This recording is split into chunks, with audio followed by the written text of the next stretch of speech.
Just tell me the truth, because I want to know. Answer the question!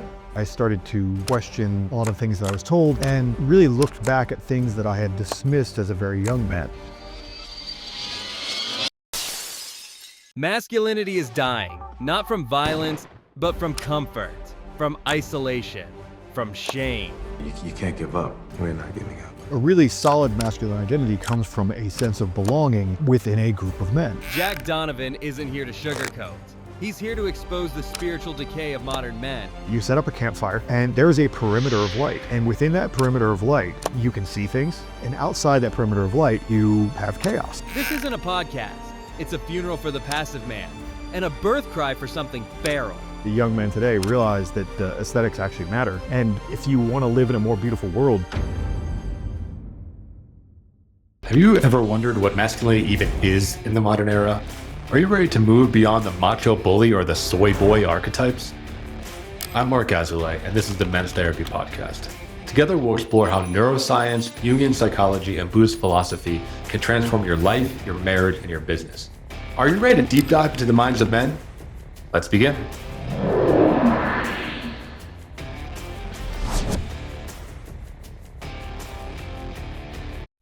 Hello, welcome back to the Men's Therapy Podcast. I'm your host, Marc Azoulay, and I'm here with the legendary Jack Donovan. He is the author of The Way of Men. It's an incredible book that I recommend to my clients all the time. I think you're one of the greatest authors that speak in that real warrior archetype, which I think a lot of men are lacking these days and need to hear some of your words. He's also founded the philosophy of solar idealism and currently runs a community of men called the Order of Fire. So Jack, welcome to the show. Thanks for having me. Yeah, so I'm really excited to talk to you and get to know, see what you've been up to since, you're writing those books and, share some of your knowledge with our guys that listen. But I always want to start with a personal story. So what got you into writing about men and really focusing on masculinity? Well, I come from a pretty background where I went to art school in New York City, right? So I was probably a guy who would have told you he was a feminist in my early 20s. I thought masculinity was stupid, and for a lot of reasons that I actually want to make a video about in the next few days. But it's then, I also worked for a living for 10 years and actually saw how the world actually worked outside of school and outside of the things that I was taught. Whatever or not, really doesn't work the same way that I was told. Reality is a little bit different from like the feminist ideology and things like that. So, and I've always really been interested in masculinity, the idea of the difference between the sexes and so forth. I was reading Camille Paglia when I was like 17 years old. So I've always been interested in those sort of things. But around the age 30, I started to question a lot of things that I was told and really looked back at things that I had dismissed as a very young man. I started reading things like Jack Donovan, which I thought was so stupid when they made me read it in like junior high school. But I got back to that. I'm like, I read the Sea Wolf, and I'm like, there's something here that I'm missing. And the Sea Wolf is a very interesting book in the sense that it's about a very civilized kind of privileged man who gets thrown in with a bunch of rough men who don't care about his feelings, and he has to prove himself to them. Because they kidnap him because they're like, we found you floating in the ocean and we're not taking you back because we're on a fishing trip. So you're coming with us. So I guess you're going to learn how to fish. So I think that was a real wake up call. And I kind of think that a lot of young men today really haven't experienced anything like that, where they've had to deal with men who don't care about their feelings. So I think it was very instructive to me. And so then I started on this kind of journey of what about masculinity did I miss? What was interesting about masculinity? What is good about masculinity? I started to become this masculinity advocate, and then someone criticized my work and said that I wasn't explaining masculinity very well. And then that became my challenge, and then that's what became The Way of Men. Well, I realized nobody was explaining it very well, and that someone needed to explain it well because there were a lot of people who had a lot of negative things to say about it. So I wanted to say something about masculinity from a positive perspective, but also examine it really thoroughly so that I felt like I knew what I was talking about. Yeah, I really like some of the things you wrote about. You talk about how the unit of, the smallest unit of masculinity is like a gang, right? And when you talk about that book and the fishing trip, there's something very powerful about that I think we do operate in, gangs or in units or, firing squads, whatever, right? Like that is kind of the way that men work. And I imagine you're definitely familiar with, Iron John and Robert Bly, and he talks about the power of like silence with men, right? Like just being in a place where it's not about talking, it's not about feelings. It's just about like getting the job done and imbibing some of that just like masculine essence or vibe or something like that. But yeah, can you speak more about the kind of gang thing that you're talking about? Yeah, well, I mean, I believe that this gang is where we get our masculine identity. People want it to come from all kinds of other things that they buy, things that, from women. They want their masculinity to come from something else, but a really solid masculine identity comes from a sense of belonging within a group of men.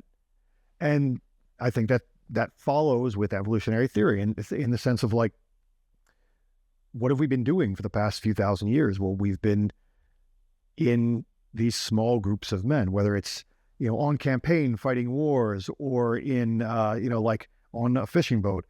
But even before that, for, thousands and thousands of years before we even had language, okay, well, if you're not going to survive very long on your own in the wild. You need other guys around you to protect the females, to protect children. You can't hold watch yourself overnight. You need other men to cooperate with and prehistoric man and they hunted giant dangerous animals. You don't do that by yourself. So this, it's kind of a pushback against the whole lone wolf ideology, or that you just need to like be off on a farm with your woman and that's enough. I think what men are really designed to do is to operate in these groups of men. And, I'm trolling a little bit by calling it a gang, just because that has like a negative thing to it. But it also comes a little bit from some study that I did with looking at some evolutionary biology and the studies of chimps and bonobos and so forth. And they call our species a party gang species. Like we can be in a big party, but when things go bad, we revert to the smallest unit. And that also corresponds very well to like something like in the military. You'll have like a platoon or a fire team. And those are the guys who really know each other. And then once you get bigger and bigger and bigger, then those guys don't really, it's all very theoretical after that, like their connection to one another. But small groups of men. And it's weird, even I wrote about this obviously, but then to run my own group, men won't talk in a group of like 20. You get men in groups, and I thought like we're all cool, right? I've talked to all these guys, I know these guys, and we have this big chat. But it was only when I break them into smaller groups that then they like build these units, and then they all of a sudden have this group identity, and they're giving team names and flags, and like then they're talking about their lives every single day. But in a group of like 20 or 30 guys or 60 guys, you can't get them to like chime in and say what's going on about their life or anything like that. So this is the way men work naturally, and we can prove it in a lot of different ways. Yeah, I experience the same thing. Like I keep my men's groups at 6 for that reason. I noticed the exact same phenomenon. It's like you get above like 10, 15 and everyone just clams up. And there's a lot of like competition starts arising really quickly, and like people don't want to be vulnerable, and it just really, really screws it up. I want to go back to this idea of like keeping the perimeter or keeping watch. So you talk about that in your books. And when I say that to my guys, like, I think every man just like perks up when they hear that. They're like, oh yeah, that's my job. There's something very primal about that role. So can you speak more about, being the one that holds that perimeter? Or I think you talk about also like establishing order in chaos is another way that I know you've spoken about it in the past. Yeah. All my work is kind of on an arc, and it starts with the way of men, and I talk about the perimeter and the way of men. And then in my work, Fire in the Dark, which is more about myth and psychology, and also written like 10, 12 years later, I'm talking again about this perimeter, but in a different way, because it's a perimeter of order. And I talk about it I use the metaphor of a fire because it's a primal metaphor that we all understand. If you go out with 3 guys and build a campfire right now, you're going to have in some sense the same experience that our ancient ancestors had. You set up a campfire and there is a perimeter of light. And within that perimeter of light, you can see things, you know what's going on, you can identify things. There's a perimeter, there's a sense of safety and understanding and comprehensibility. And I know what's in this perimeter of light. But then as that light fades, that is actually a perimeter. You don't even have to draw the line. That creates a perimeter of light. And outside that perimeter of light, you have chaos because you don't know what's there. So it's necessarily chaotic. It's unknown. And so that's, you know, if you're at a campsite and you hear something outside in the perimeter, you're having the same experience that our ancient ancestors had. It's very consistent ideologically and thematically. So yeah, I mean, I think that men understand that that's what they do. And it's like if a military group goes into a place and takes over territory, what do? They establish a perimeter. Like, this is our perimeter of control. This is what we do. We don't have control over this space because we haven't, you know, conquered that or done whatever yet. So it's just a universal concept, and men naturally understand. And it's logical. So men understand that is their job to kind of keep a perimeter of safety, whether it's of the home. For most men, that's going to be their home. You know, for a business owner, maybe it's their business. Like, you know, men get tribal. I mean, whenever I worked in offices, which fortunately I hope I never have to do again. But when I'd work in offices, I got real tribal. Like, it's like, don't fuck with my girls down in accounting. You know, like, all of a sudden it's like, this is our team. Don't mess with our team. And it just becomes what men do. You know, it's very, you know, the same people do it with cities and you know, their city states and nations and so forth. All of it is really the same. I mean, a nation has a borders, and that's a perimeter. That's what, you know, like, that's a big issue right now as well. So it's just something that men naturally understand. Yeah, well, I feel like it's a skill that some guys need to learn. You know, I know you have a whole segment on, like, you know, being a good man versus being good at being a man, right? And I work with a lot of nice guys, which I think really struggle with the perimeter. You know, they're very permissive, whether it's about letting people into their social groups that aren't that great, right, that are causing disturbance, right, or not setting up boundaries within their own psyche, or, you know, allowing themselves to be taken over by drugs and alcohol, right? There's like perimeters in all different types of ways. But I do see it, especially my generation, I think, you know, the millennials and probably Gen Z to some extent too, like, really struggle with this idea of, like, controlling things, you know, or being able to set those boundaries and being able to hold the line. And that's probably for a lot of reasons. Something I deal with myself because I'm self-employed. I mean, this is my job, doing this with you right now. And you do lose, through the internet, you lose some social and verbal fluency. Definitely, yeah. And I think, you know, I've conducted most of my life online. Most of my best friends come from online. And, but then when you have to deal with perimeter in real life, and say no to people, the people aren't really using to do that. Because if I want to say no to someone online, I just block them. You know, that's there's a very big perimeter around my, like, Instagram and X accounts, because, like, never want to hear what you have to say again. Block. You know, that's a perimeter. I don't want you in my sphere of influence. But when you get into real life, people do have a hard time saying no to things. And you know, I'm a nice guy too. You know, like, I'm pretty easy to get along with. But you know, what I will just do is not seek. There's certain people that I won't seek out or really, like, even begin to establish relationships with, because I've found my red flags in them. And I'm like, no, or just like, hey, that's not really a productive way for me to use my time. Because that is the thing too, is that time is such a precious resource as an adult man. You have so little extra time. I mean, man, it's so hard to build like, friendships with other men as an adult. I mean, I'm 50 years old. And, you know, if you want to hang out with some dude that's cool, like, they have families, they have things to do, they have jobs and whatever. It's like, well, oh, do you want to go hiking? Okay, well, let's do it in 3 weeks. Like, you have to put a date on the calendar and do this stuff. So it's, unless you live in the same neighborhood, you really have to organize time. So, man, if there's people who I don't want to devote all that time to, you know, I'm just not going to pursue that. You know, it's not, very often I don't have to say no, because it's just, you have to go out of your way to make friends in adult worlds, you know. But unless it's at work or whatever, then people kind of get stuck with who they get stuck with. But yeah, I mean, it's just something that we have to keep doing. Right. Yeah. And I think being really intentional about it, because like you said, time is a huge resource, especially, yeah, if you're a father and you have a family and, you're dealing with family stress or, older aging parents. It's like all those commitments really can eat away at our time and energy and resources. So I think holding that perimeter is really critical. I want to kind of move into the masculine feminine polarity, as to extend that thought, because you always talk about how the feminine like fills the perimeter, right? Like makes it beautiful, makes it something that's worth protecting. And men, we hold the line, but they make it valuable. Can you speak more about that? Oh, well, I mean, I think obviously women, when they're in their kind of like in their best space in life, I think modern society, feminism really pushed women into the perimeter.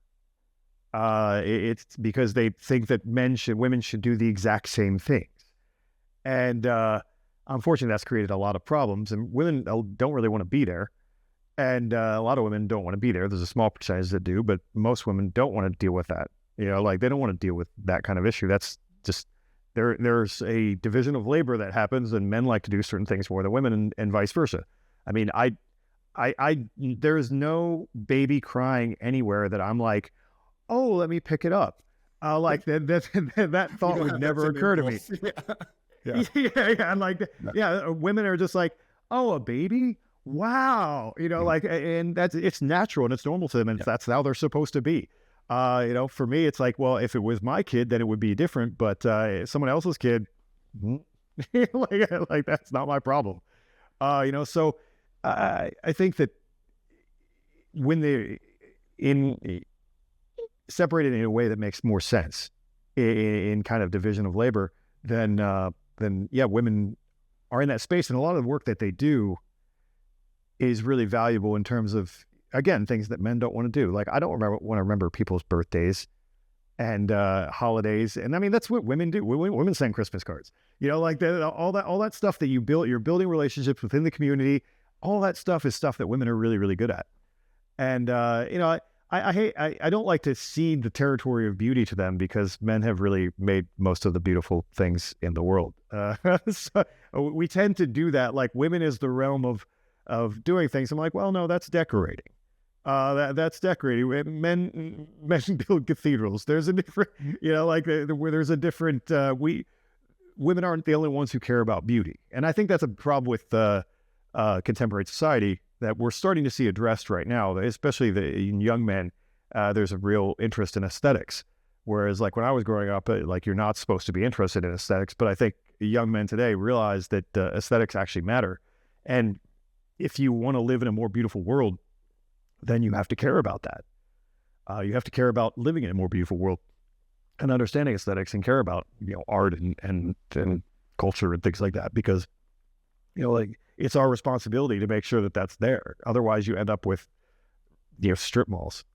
Right. Yeah, So it's just way too functional, but there isn't like anything that's yeah. I mean, we have to care about making things beautiful. Yeah, I think that's really interesting. And I know you pull from that, you've clearly well-read. I know you bring a lot of mythology into your work, and like, those are some really deep and beautiful masculine traditions. Oh yeah, absolutely.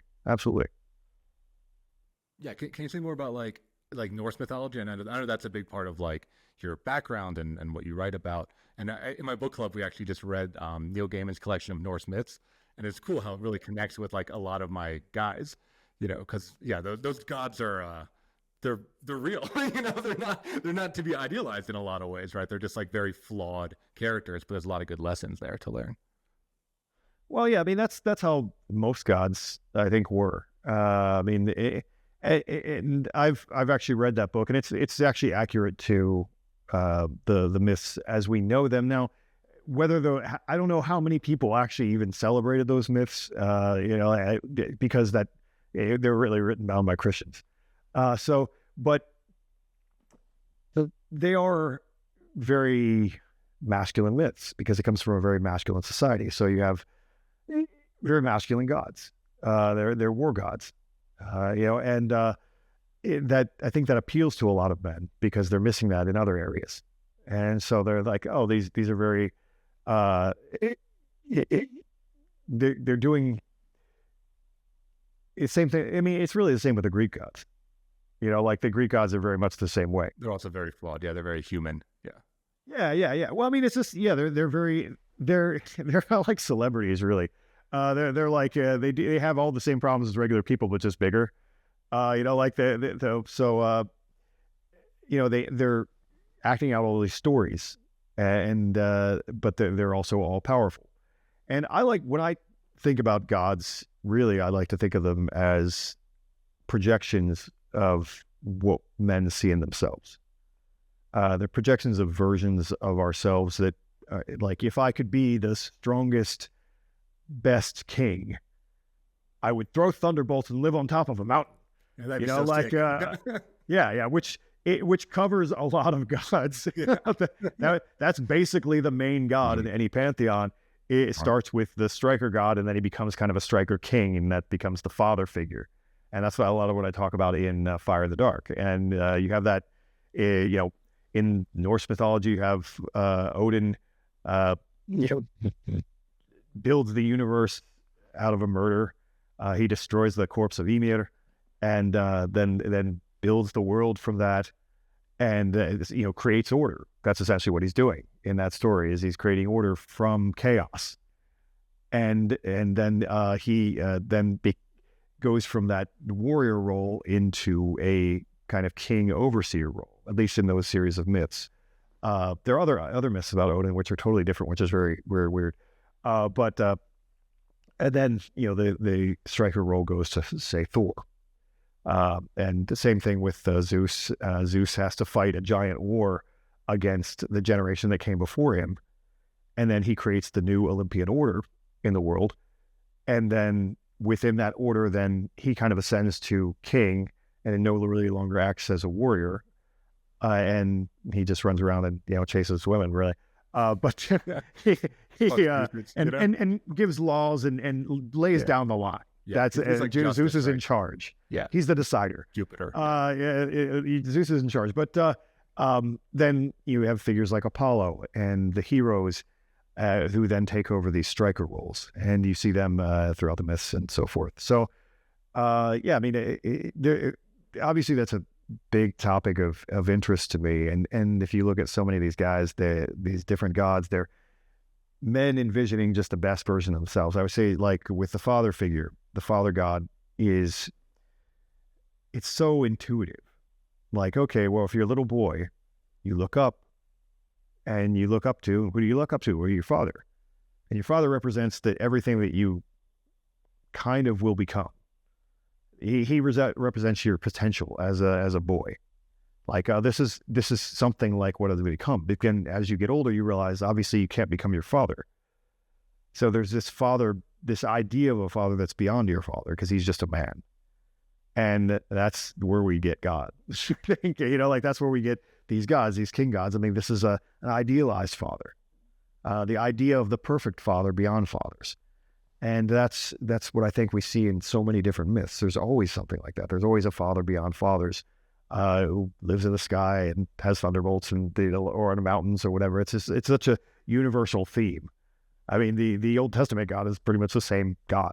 It's and all the demons in the Bible and Christianity are just other storm gods from the competing tribes of that area. It's not stronger than yours, right?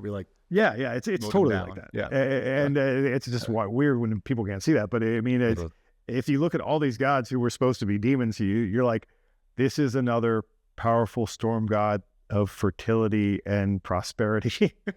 This is just what men envision their God as being, is this father beyond fathers. If you're enjoying the podcast so far, please hit the subscribe button and leave us a review. Your feedback helps us to reach more men and inspire them to become the best versions of themselves. Thank you for your support. And now back to the show. Yeah, well, what do you think about Loki? Right, kind of like the trickster god. I see him also as like, he's very impulsive in a lot of ways. He's like that chaos element. As we were reading the myths, like he starts off, at least in that collection, like as just kind of like a mischievous little guy, kind of like, Coyote or, Copapelli or whatever, right? But then he becomes like a true villain by the end, where he plays a major role in Ragnarok, right? And is like really enacting justice and revenge. I'm curious your thoughts on that arc or where that archetype comes from. Um, Loki's a weird figure. He's weird, right? He's like the he's a most weird complex of figure. all of them. Yeah. Because I mean, in some sense, he's the Judas character. Like in the sense, he's part of the group, but he's going to betray the group.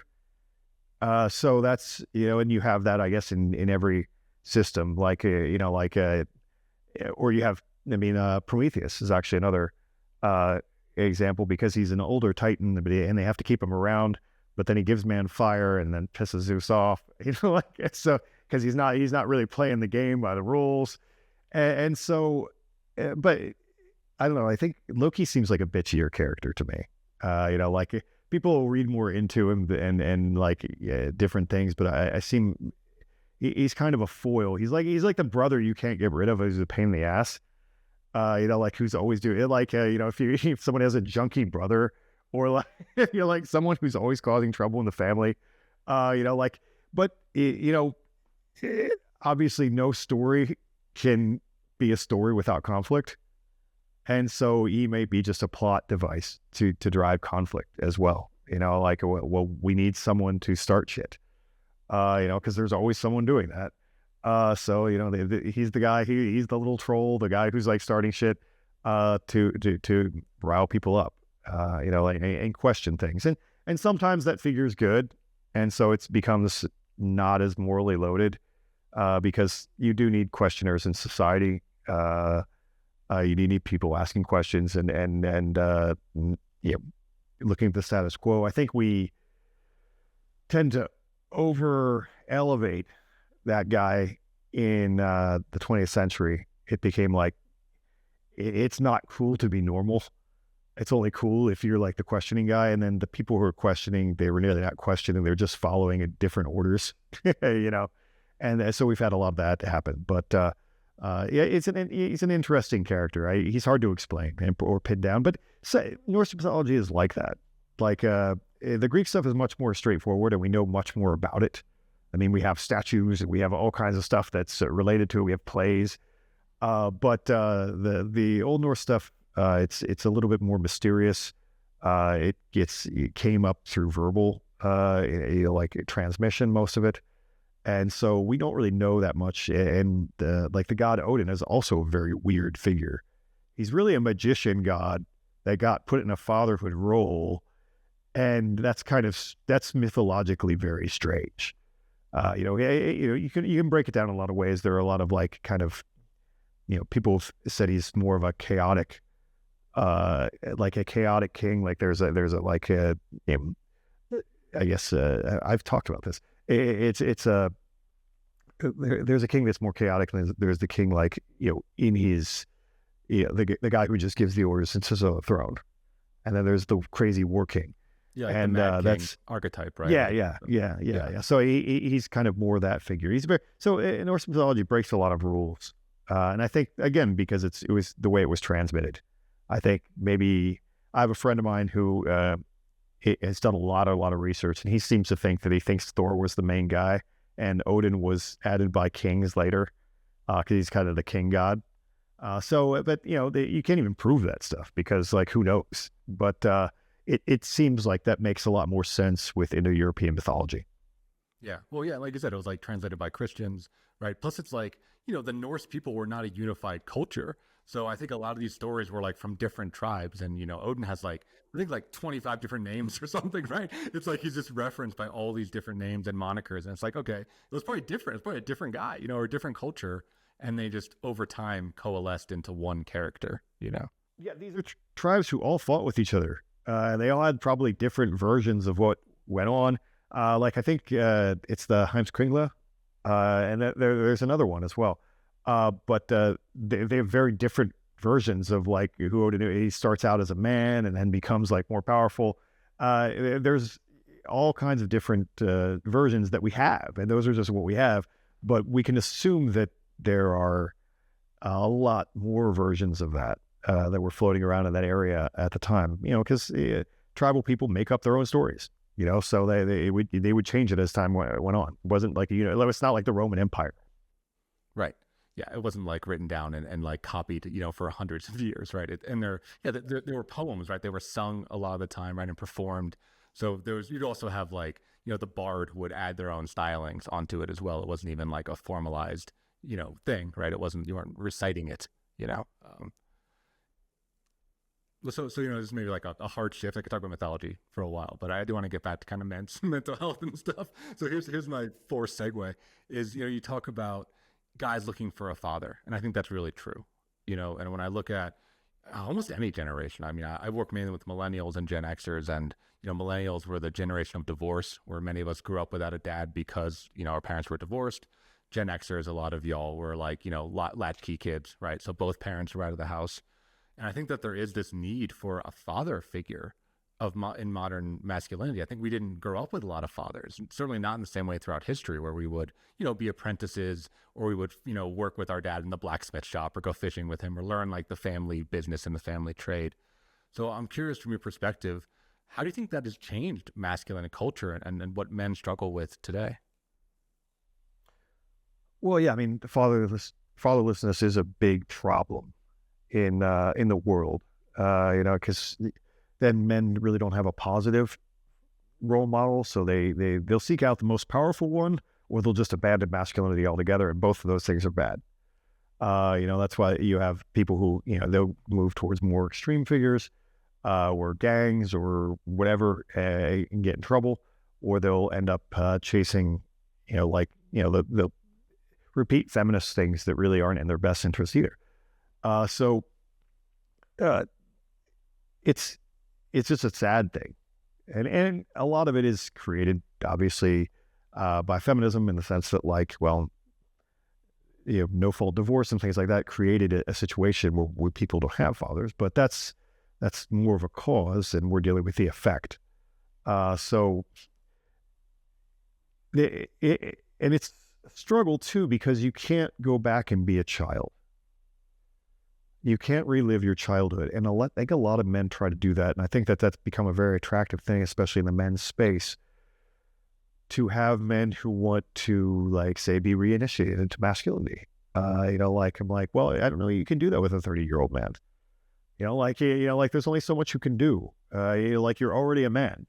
You maybe need some better influences in your life, and some mentors, and, some better men to model off of, but you can't go back and be a boy. Right. In the same way as right? Yeah, well, I mean, you have a choice. You are grown up. Yeah. And that's the thing. It's like and there's stages of that. I mean, people always say that you really become a man when your father dies, which I think is okay, I guess I'll get to be a man when I'm 60. Which so I don't really like that as a line. But there is a little bit to that. I mean, because, okay, you're now the guy. You don't have dad to call. Even if, and the guys who never had a dad, they never had dad to call. So you have to just find other ways to do that. And like I said, I think it's important to really understand that you can't go back, and there is no redos in life. It's attractive to me. Like a friend of mine and I were talking about this recently, and I think things that you missed when you were younger. Like I said, I didn't really get into writing about masculinity until I was in my 30s. And I didn't start working out until I was 38. And, the jiu-jitsu, I started in my early 40s. So a lot of that stuff it would have been cool to do that when I was 18 or 24, but I didn't, so, and you don't get to go back and do that. And you don't get to go back and live as a 20 something. And that's something that happens to men in middle age, is that they want to go back and get a do-over of something that they did that they missed early in life. And you don't get to go be a frat boy when you're 45 years old. It doesn't work out. You become what they call an old fool. I think there's different things that you can do, and different ways you can address those things. But I just think it's an important point. Just as an older man, it's something that I had to go. I'd had my midlife crisis in my mid 40s, where I tried to be a 20-year-old. So I think it's something that men have to address at a certain point. But I guess in terms of finding, you're not going to find a father. You have to kind of be your own father. And I think that that's why men invent gods and myths. I was talking about this the other day. I guess in some sense, these myths are become your father. This is the guiding. This is where the guidance comes from. That's what men look for in religion a lot of times, is that they're looking for someone to tell them what to do, because you have a lot of choices and you can do anything, and so you need, some guidance. And I think that they need a hard and fast guidance, which that really isn't how things work. But like a lot of men are desperate for that. They're desperate for some kind of order in their lives, and that's what they mean when they say God. A lot of times they just mean order. It's a hard thing to replace a father that wasn't there, but you don't really have a choice, Right. Yeah. There's kind of like accepting, like, these are the cards that's been dealt to you, and like play the best game you can. And I agree. I mean, like, again, I work with millennials and Gen Xers, and I see, Gen Xers, the midlife crisis, right? It's the guys that like want to go back and they want to party, or they want to date the 25-year-old. It's like, you don't really want to date a 25-year-old. There's like a lot of stuff. And then a lot of the millennials are like Peter Pan, right? They're like, they don't want to grow up. And I think we've really extended our childhoods into our 30s, right? Where we're not taking up a lot of those adult responsibilities. So, I'm curious from your perspective, like what is a grown man? Like what is the kind of person that we have to grow into, or like you said, accept that we already are? What is that positive model? Well, I mean, that's where you get into breakdowns of tribalism and morality. I mean, like I said, I made the distinction of there's a difference between being a good man and being good at being a man. And then, being a good man is going to vary a lot depending on what group you're in, what religion you have, and everyone wants to preach that. And that's one of the things that I think the Way of Men was really successful in avoiding. Now I'm at a point in life where I want to talk about virtue. And that's probably what I'll be focusing on for the next several years. But like a lot of writing about masculinity is preachy. It's be a man like I want you to be. And that's whether it's coming from a religious standpoint or whether it's coming from like the guys who wrote King, Warrior, Magician, Lover. Like, to be a mature man, you have to be this thing that literally has never existed in the world before. Like you have to be this peaceful thing that was their, boomer idea of what a mature masculine is. And it's pulled out of nowhere. But it's a consequence of feminism and pacifism. And so they had a different idea of what men is supposed to be, but that's not what men have always been. So I think it's important, and just as a grown man, is that there is no one way to do that. Yes, it's probably better for society and for most men to get married and have children. Now, there are a lot of like pitfalls to that. There's all kinds of like issues, but taking on that responsibility for most men, it saves them. Men need order and structure in their lives, and a lot of men will just spin their wheels if they don't have a lot of responsibility. Now, responsibility can be oppressive and it can be stressful, but it's also keeps them from self-destructing, because a lot of men, if they don't have that responsibility, if they don't have that reason to get up every morning and take care of the kids, that sense of responsibility, why wouldn't they go out drinking? Why wouldn't they go out and feel like, I'm just going to go on vacation and then party in Thailand with hookers? I don't know, you can do anything, right? If you can find a way to make enough money to do it, you can do just about anything. But I think that sense of responsibility is really grounding for most men. And, I never did the kid thing, but, I have, like, in the men's group that I run, most of the guys are actually fathers.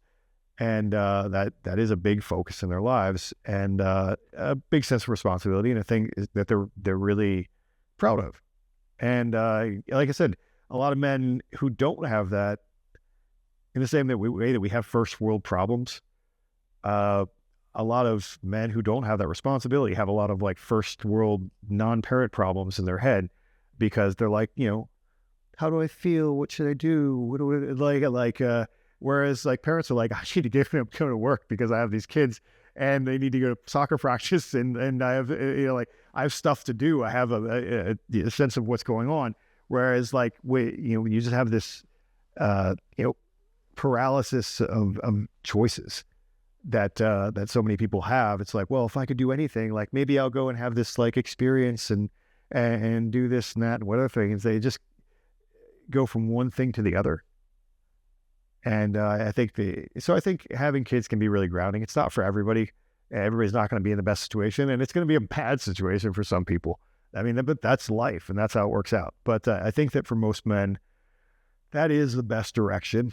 And fortunately, I think society is turning around in that direction right now as well. That's becoming a positive, rather than like, there's a whole, urban subculture of people who think that having kids is stupid. Right, and like selling out or something. Yeah, yeah. And they're going to be very lonely old people. Yeah. Like that's, I mean, not that your kids are always there anyway. I mean, I haven't seen my parents in 2 years, and not because we have a bad relationship, but like they're in Pennsylvania. I'm not flying to Pennsylvania. It's boring there. Like, so they're not going to be around that much anyway, but I think that sense of accomplishment and order in your life is very important for a long time. Have you ever found yourself in a situation where you wanted to open up, but you were afraid that it wouldn't be taken well?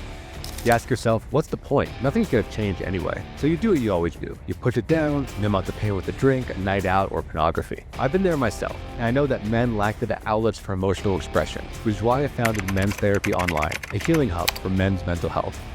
If you've been knocked on your ass or just crave meaningful connection, join Men's Therapy Online, a community of men who just get it. We offer individual therapy, men's groups, and powerful retreats, all led by licensed therapists. At Men's Therapy Online, we will help you to get back on your feet and take your life to the next level. Start your journey today at menstherapy.online. Yeah, I mean, I really like that you're bringing that up, because I say it with my guys too, right? I think like when you think about life meaning, I think we were raised that it has to be like this lofty thing. It has to be like, oh, you got to cure cancer, or you have to like put people on the moon, or you have to like, I don't know, change the world for X, Y, and Z, save all the gorillas, right? I think a lot of millennials had these really lofty ideas. And what I tell my guys, it's like, no, man, like your commitments and responsibilities are your meaning, right? That can be kids, that can be your job, that can be your fitness, that can be your local community, right? Like that's where I think men get meaning from, is being like connected and committed and really like, swearing an oath, right? Making a promise about something and fulfilling it. You don't have to change the world, because I think a lot of guys, they have those lofty ideas. They obviously can't get them because that's just crazy. Cure cancer is wild. And then they start drinking and smoking and just like self-sabotage. Yeah. I mean, the reality is most of people through human history did not do something big. I think that we should be able to there's a pushback in modern society about even recognizing people for doing things big, and I don't think that's wrong. I'm a big proponent of great man theory. I definitely think there are men who step up in society and change things.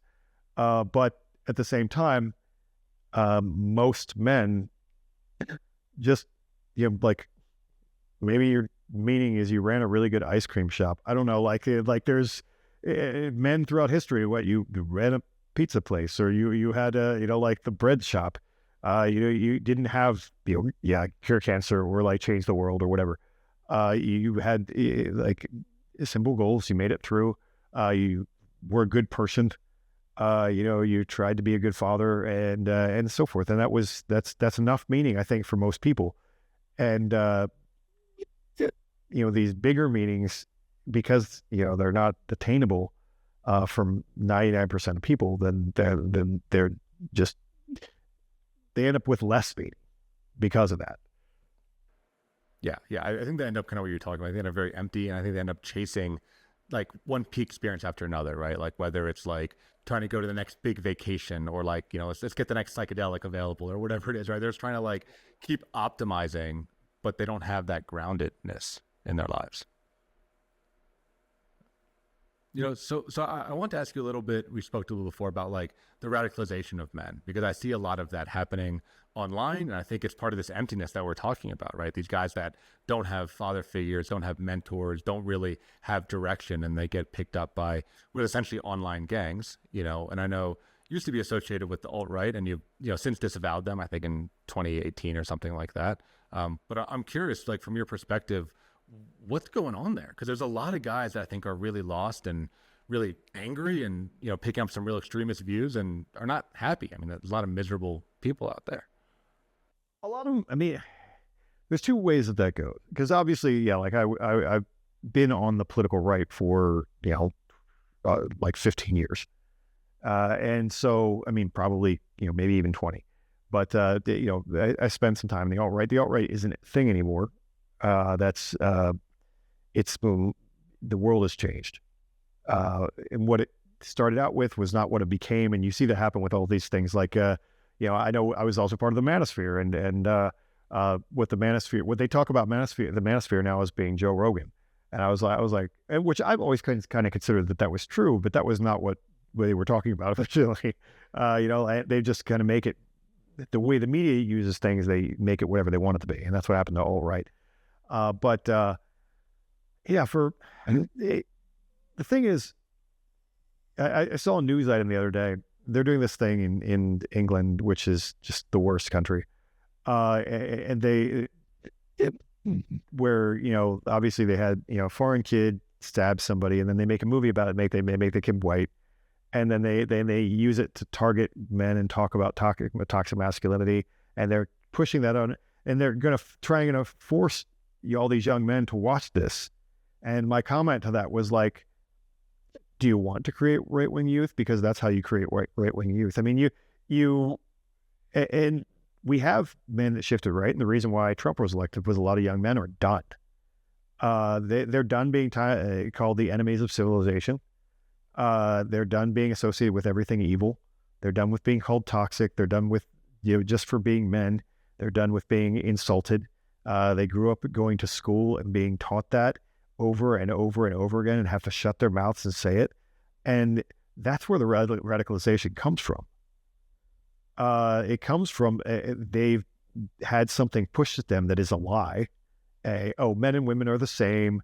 All the lies of the boomer generation have basically been pushed on them in every institutional capacity.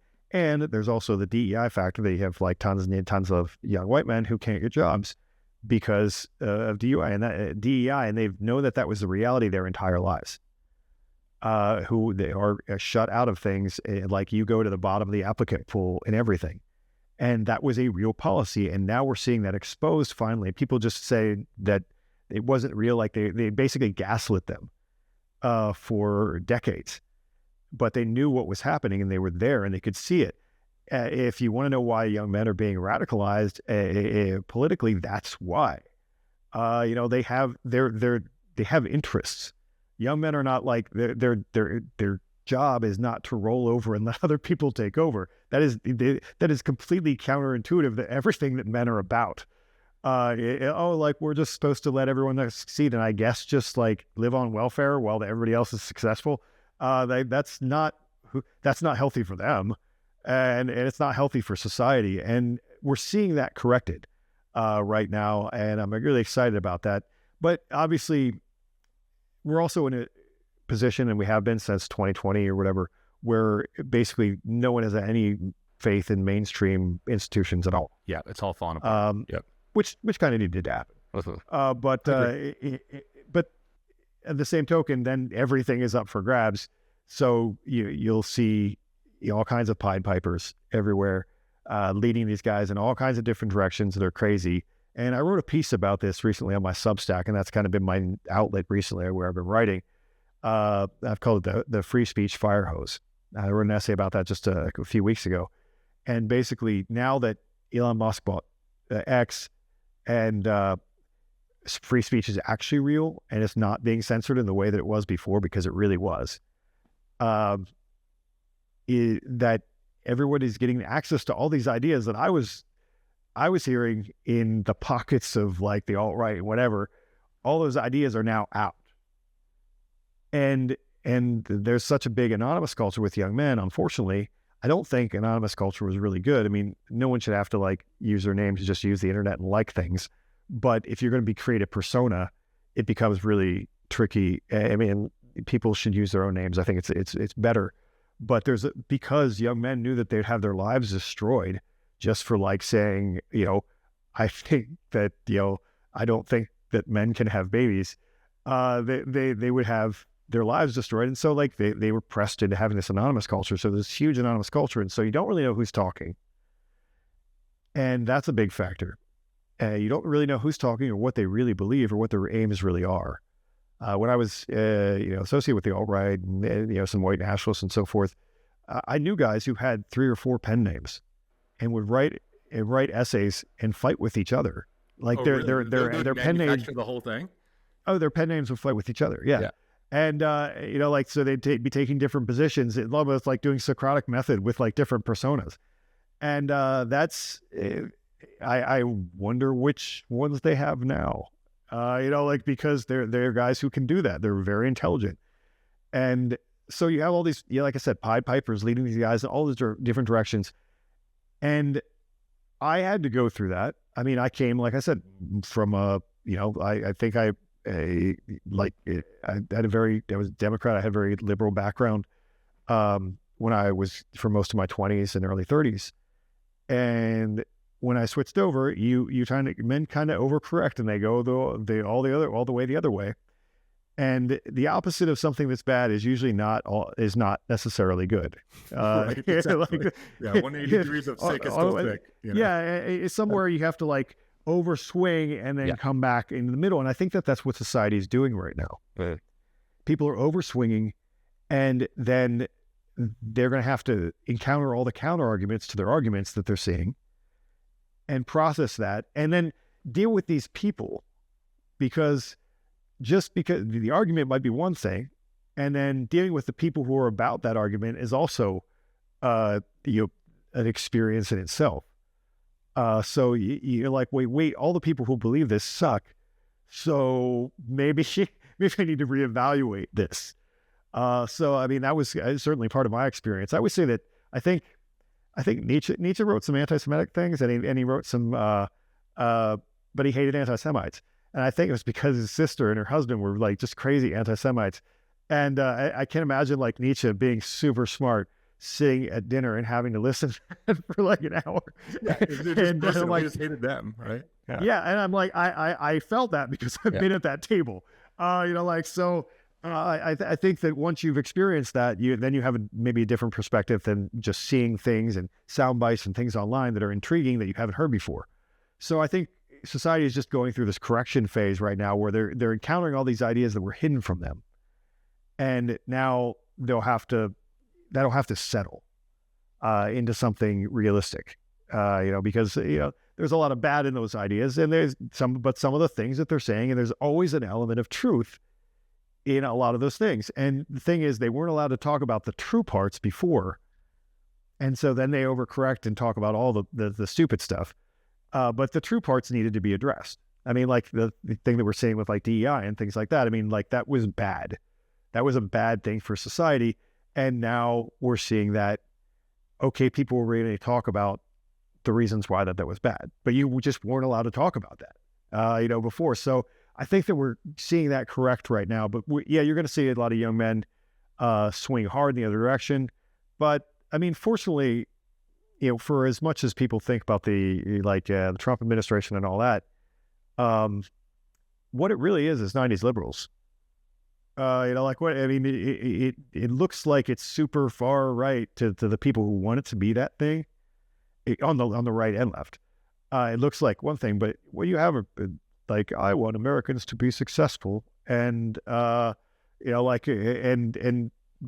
they're not. They're not extreme in a lot of the ways that people want them. It's not like a radical Christian, like theocratic regime. That was much closer to the Bushes than Trump. I mean, his relationship to that is very distant. Like you have Elon Musk, like, I want to go to Mars. That guy is not trying to institute fascism. like he doesn't care.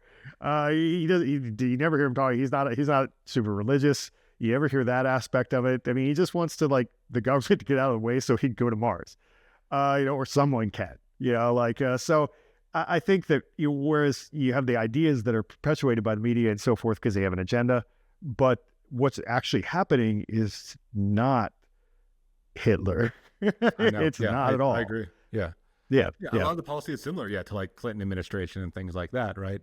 I think Trump, the way he talks about how happy he is about firing people and eliminating jobs, not a great spokesperson, But a lot of stuff that they're instituting has been instituted before in the past. It just wasn't publicized in the way that it was, you know, like all those letters to get people to resign, like that happens. That happens to the government all the time.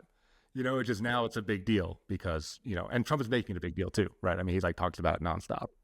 Well, they want people to see that they're trying to like cut expenses. You know, I think more than anything, you know. Yeah. So yeah, I mean, I like the way you're talking about it, and it's very. I guess I want to dive into that more because it's very positive. You know, like you're saying, like yeah, there's going to be an element of chaos, but we're going to swing back to the middle.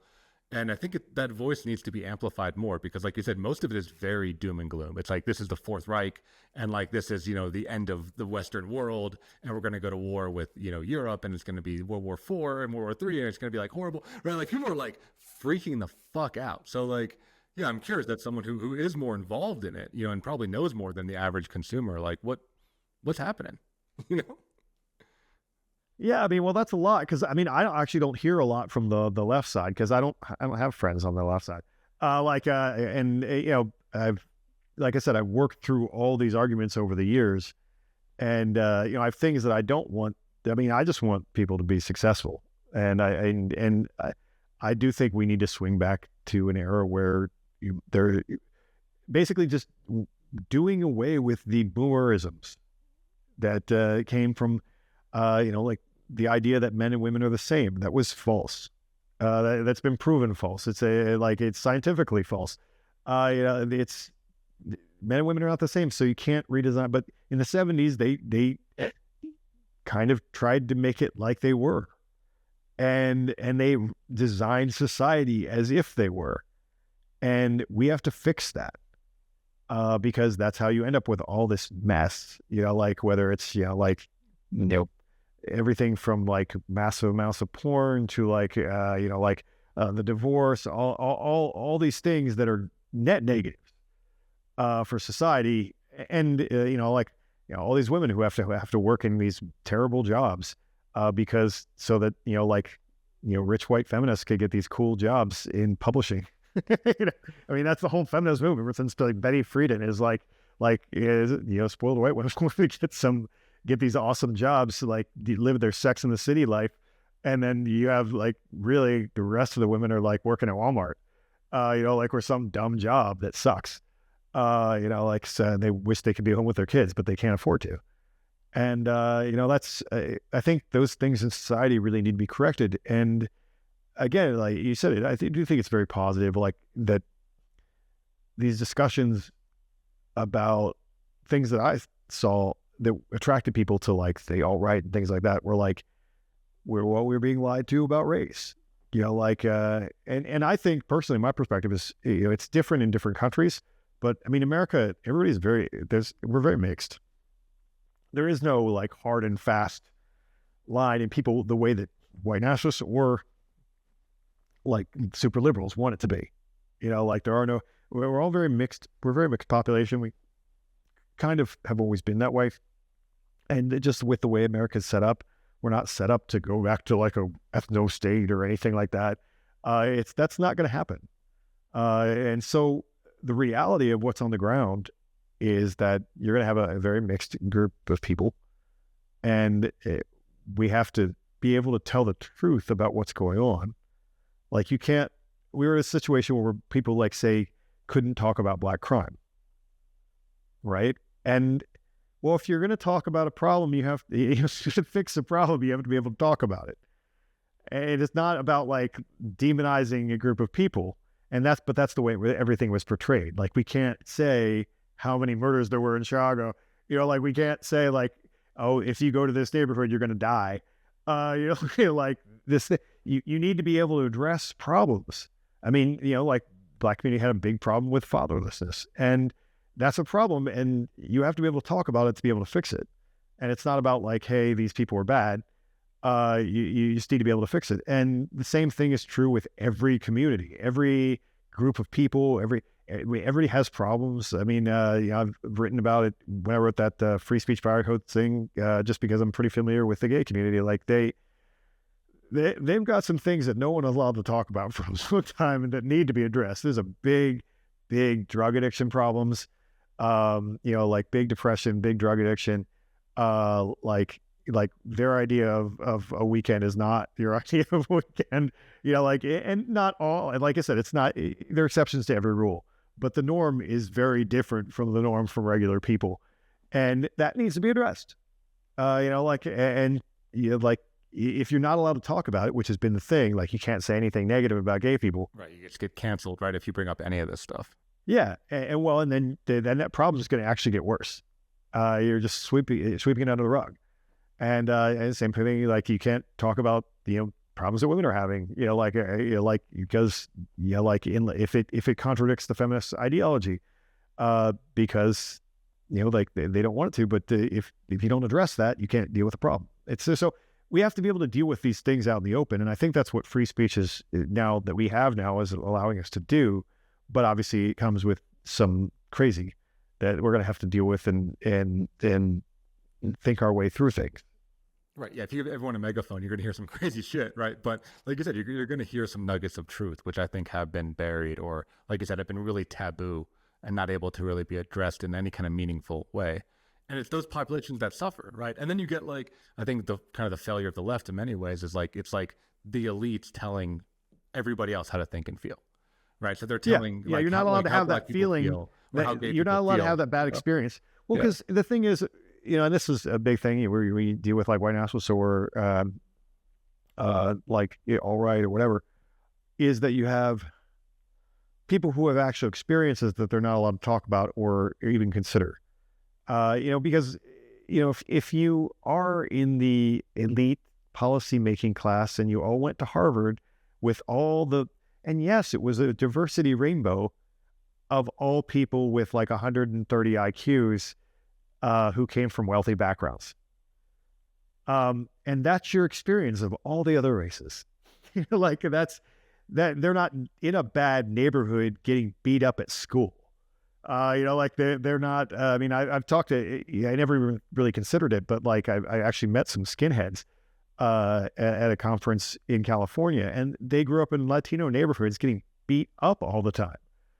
But that's not happening. We're not allowed to talk about that. And like I lived in California for years. Like Mexicans are like my favorite minority, but but that's a real thing that happens, and we need to be able to address that. And there are real concerns there with all kinds of people. Absolutely, and hear from them, right? Like go into those communities and hear from them, and have them be the spokesperson of their own problems. I think instead of just like having this academic, text about what minorities think and feel. I think that's like unbelievably demeaning.